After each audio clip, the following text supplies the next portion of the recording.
Modeling pays exceptionally well at the absolute peak, but the earning window is notoriously short.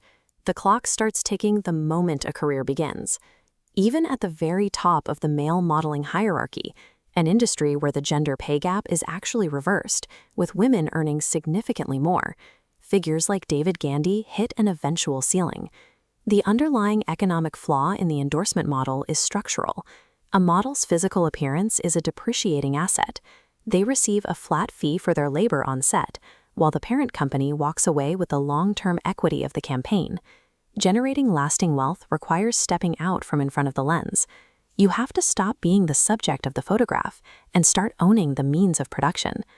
Kathy Ireland reached a $500 million net worth by steering her brand into a licensing empire that generates over $3 billion in annual retail sales. Tyra Banks made a calculated move to retire from the runway at age 31, at the absolute height of her earning power. She sacrificed immediate modeling income to deliberately cross the chasm from talent to owner. These moguls succeeded by executing a highly calculated, four-step strategic playbook used to disrupt the global fashion and beauty industries. Step 1 requires converting aesthetic authority into legitimate professional respect. Successful founders avoid cheap celebrity marketing, choosing instead to lead with industry expertise. Victoria Beckham bypassed typical celebrity tactics by mastering garment construction.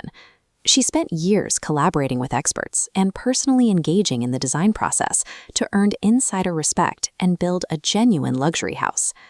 David Gandy used his industry weight to pivot into creative direction and column writing. He took control of his output, establishing an authoritative voice rather than accepting the passive role of a face on a billboard.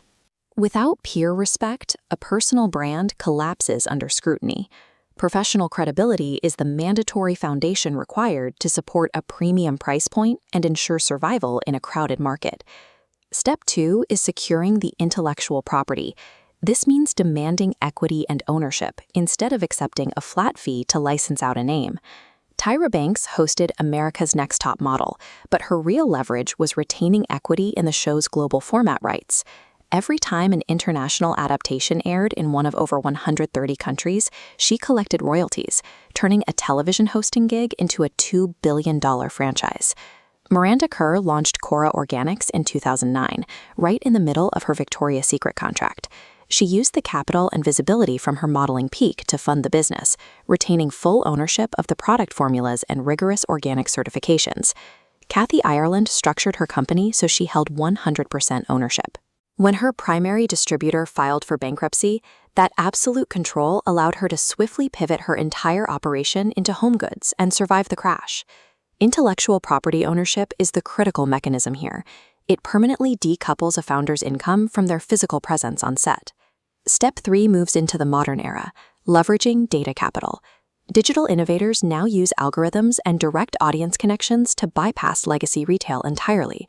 Kylie Jenner converted an immense social media following into tangible revenue through a lean, direct-to-consumer model.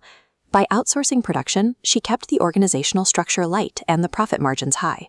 In emerging markets, Wu Xiaobin drove Perfect Diaries growth by treating audience data as a real-time research and development engine, tracking exact consumer preferences before manufacturing a single item.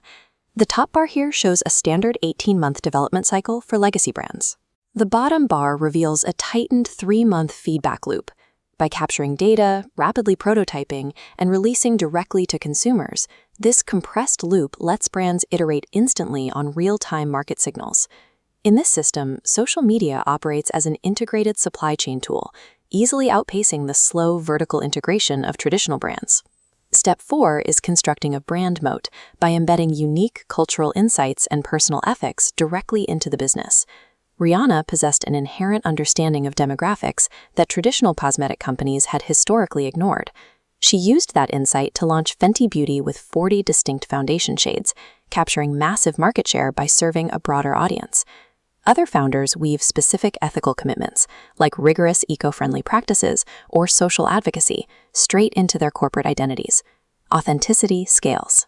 When a brand genuinely reflects the values of its founder, it generates a level of consumer loyalty that algorithms and legacy competitors cannot replicate. The legacy gatekeepers of the fashion world no longer hold a monopoly over global brand building. Access to capital and audiences has rewritten the rules. Armed with personal brand equity, rigorous professional credentials, and algorithmic market testing, these new titans are fully empowered to operate strictly as owner-operators. Fame is highly effective at acquiring attention, but attention alone does not pay dividends. It must be converted into ownership to build lasting wealth. To win the game of fashion and business, you have to realize a basic mathematical truth. The face depreciates. The formula appreciates.